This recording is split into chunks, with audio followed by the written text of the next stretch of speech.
Il est temps de parler du SPO tennis de table. Le petit jingle avec Julien Georges, responsable communication donc, et partenariat au SPO Rouen Tennis de Table. On fait le bilan à la mi-saison. On va dire quoi que sur 12 équipes, le SPO est 10e, c'est ça? Alors on rappelle, c'est une équipe qui monte en Pro A. Donc forcément, il faut apprendre et comprendre un petit peu toute la mécanique, c'est ça? C'est ça, c'est notre première saison Pro A, donc c'est compliqué, on s'y attendait, on est monté l'année dernière.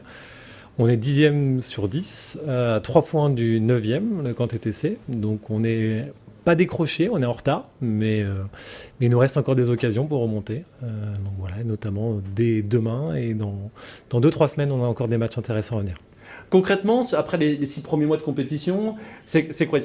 On découvre que les budgets, les clubs sont quand même très très hauts. Alors il y a entre autres Cergy Pontoise qui a été champion d'Europe il y a quelques années, qui est encore parmi les grosses équipes.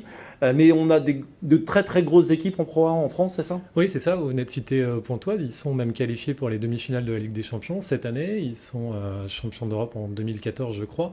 Donc oui, c'est typiquement des grosses équipes comme ça qui ont des budgets qui sont 3 à 4 fois supérieurs aux nôtres. Donc déjà là, effectivement, on part avec un sérieux handicap puisque le budget, effectivement, est une grosse partie de la composition des effectifs. Et donc oui, par définition, c'est plus compliqué pour nous. Quand on a des moyens, on s'achète comme dans n'importe quel sport de haut niveau, des top 5, 6, 7, 8, 9, 10 premiers, c'est ça? C'est ça. Quand on a le budget, on peut se permettre d'acheter des joueurs qui sont dans les 15, 20 meilleurs mondiaux, effectivement. Et ce qui n'est pas notre cas pour cette saison. Il faut faire un recrutement malin.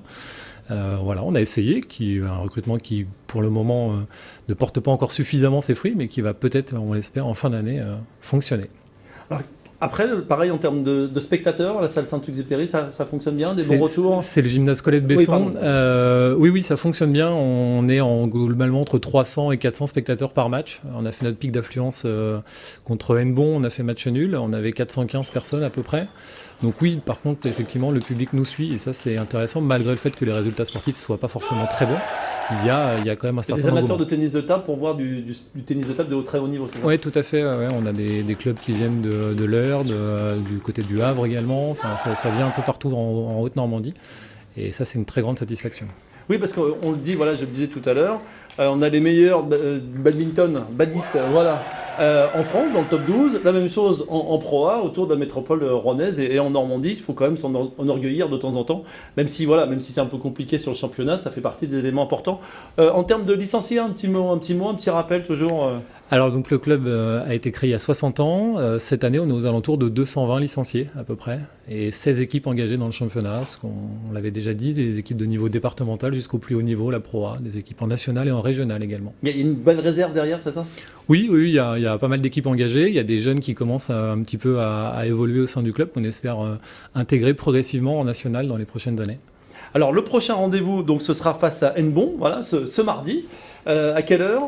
Donc c'est demain à 19h30. Pour ceux qui veulent suivre le match, ils peuvent se rendre sur notre site internet où on a la retransmission en direct qui est assurée sur un site internet, Dailymotion pour pas le citer. Si vous voulez y aller, allez-y directement. Voilà, si vous avez possibilité d'aller à Rouen, allez-y. Alors là, ce sera à Hennebont demain. D'accord, du coup, ça va être plus compliqué. À domicile, c'est Boulogne, c'est la semaine d'après. C'est ça. Boulogne-Billancourt, le 9 février, ce sera plus facile pour s'y rendre. D'accord. Et donc Hennebont, il faut gagner, c'est ça? On va essayer d'aller chercher les points du match nul, mais a priori, ils viennent avec un très gros joueur, donc numéro 7 mondial. Donc on va déjà essayer de ramener le point du match nul. Ce sera bien, enfin les 2 points du match nul. Il y a une vraie différence entre ce que vous aviez vécu en Pro B l'année dernière et la Pro A cette année. Il y a un monde totalement. Il y a une vraie différence de niveau de jeu, ça c'est indéniable. Oui, puisque en Pro A, on a globalement entre 20 joueurs qui sont dans les 30 meilleurs joueurs mondiaux. Enfin voilà, on a vraiment du très très haut niveau. On l'a vu il y a 2 semaines, il y avait le numéro 8 mondial qui était là dans l'équipe de Pontoise. Demain, il y a le numéro 7 mondial. Le 9 février contre Boulogne-Billancourt, on a un membre titulaire de l'équipe de France, Emmanuel Le Besson. 2 joueurs dans les 70 meilleurs joueurs mondiaux. Donc oui, c'est clair qu'on n'a pas ce niveau de jeu en Pro B. Mais il y a un vrai fossé entre les deux. Oui, il y a une vraie différence. Alors si je parle des uns et des autres, est-ce que le badminton, vous en avez fait ou pas? Est-ce que ça vous... J'en ai fait, mais j'ai du mal à mettre le volant dans la raquette, donc j'ai vite arrêté. Déjà, c'est au service où c'est compliqué? Déjà, je sais pas comment le prendre, c'est pas la raquette, c'est pas... Non. Non. Le patin pour les unes? D'accord, j'ai bien compris que vraiment, ça se croise beaucoup là. Oui, Alors Julien. moi, le patin, très très peu, faut reconnaître. Je D'accord. suis beaucoup Faut moins à venir l'aise au là-dessus. club. Mais badminton, oui, assez souvent. J'essaie de m'amuser régulièrement pour le plaisir. D'accord.